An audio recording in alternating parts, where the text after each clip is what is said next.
श्री नवनाथ ग्रंथ भक्तिसार कथासार अध्याय 19. गोरक्षाचा स्त्री राज्यात प्रवेश.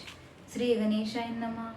कानिपाकडून मच्छिंद्रनाथाची माहिती कळताच गोरक्ष त्वरेने स्त्री राज्याच्या सीमेवर येऊन धडकला.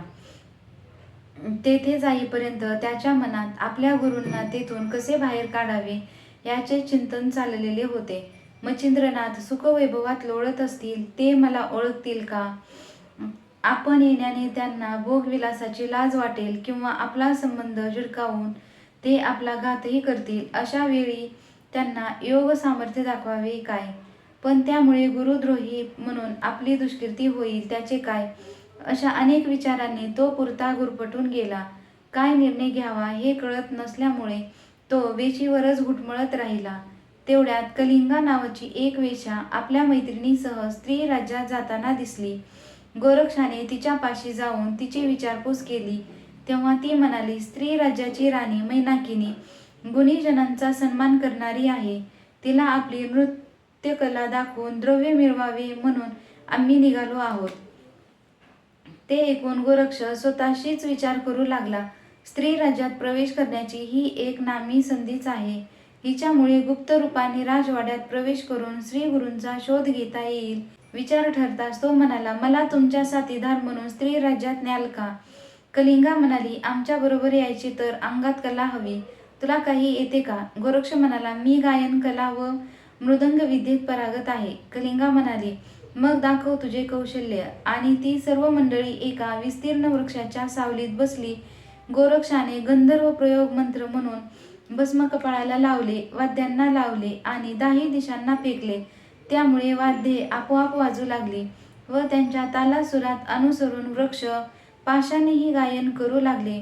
तो अद्भुत चमत्कार पाहून थक्क झालेल्या कलिंगेने त्याला त्याचे नाव व अपेक्षा विचारली असता तो म्हणाला, माझे नाव पूर्वडा. मी बैरागी असल्यामुळे मला तुमच्याकडून कसलीही अपेक्षा नाही. कलिंगा म्हणाली, पण स्त्री राज्यात पुरुषांना मज्जाव आहे त्याचे काय? तेथे मारुती भुभुकार करतो, त्यामुळे पुरुष मरतात. तो स्त्री वेशाने तेथे आलास तरी तेथे केल्यावर तुझा कसा निभाव लागणार तेच कळत नाही.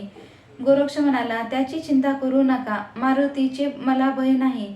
कलिंगेचे समाधान झाले. त्याला आपल्या रथात बसून तिने स्त्री राज्यात प्रवेश केला. निघण्यापूर्वी त्याने सीमेवर वज्रास्त्र, स्पर्शास्त्र, मोहनास्त्र व नागास्त्राची योजना करून ठेवली. पहिल्या रात्री त्यांनी चेनापट्टण येथे मुक्काम केला. त्या रात्री सेतुबंध रामेश्वराहून स्त्री राज्याकडे निघालेला मारुती सीमेवर येताच गोरक्षाने योजलेले वज्रास्त्र त्याच्या छातीवर आदळले. त्यामुळे तो खाली पडताच स्पर्शास्त्राने त्याला जमिनीवरच खिळवून टाकले. मोहनास्त्राने त्याला आपण येथे कशासाठी आलो आहोत याचेच विस्मरण झाले. तो नागास्त्राने त्याचे सर्वांगण झळकून टाकले. त्या 4ही अस्त्रांचा एकत्रित प्रभावाने तो एकदम हतवीर्य झाला. त्याचे प्राण कासावीस झाले. आता या भीषण संकटातून रामप्रभूंशिवाय दुसरा त्राता नाही हे ओळखून त्याने आतुरतेने रामांचा धावा केला. तेव्हा भक्ताच्या हाकेला श्रीराम त्वरेने त्याच्यापाशी आले. त्यांनी इंद्रास्त्राने, वज्रास्त्राचे, विभक्तास्त्राने, सर्पशास्त्राचे, गरुडास्त्राने, नागशास्त्राचे आणि विष्णू रूपाने मोहनशास्त्राचे निवारण केले.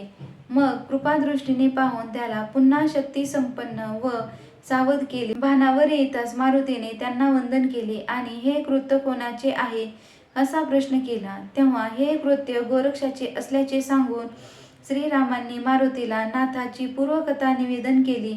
तसेच नाथजती हे माझे निस्सीम भक्त असून तो सामर्थ्याच्या अवेशात त्याच्या वाटे जाऊ नकोस असे बजावले. तेव्हा मारुतीने त्याच्या ठाव ठिकाणा विचारला असता श्रीरामांनी तो स्त्री राज्यात चिनापट्टण येथे असल्याचे सांगितले.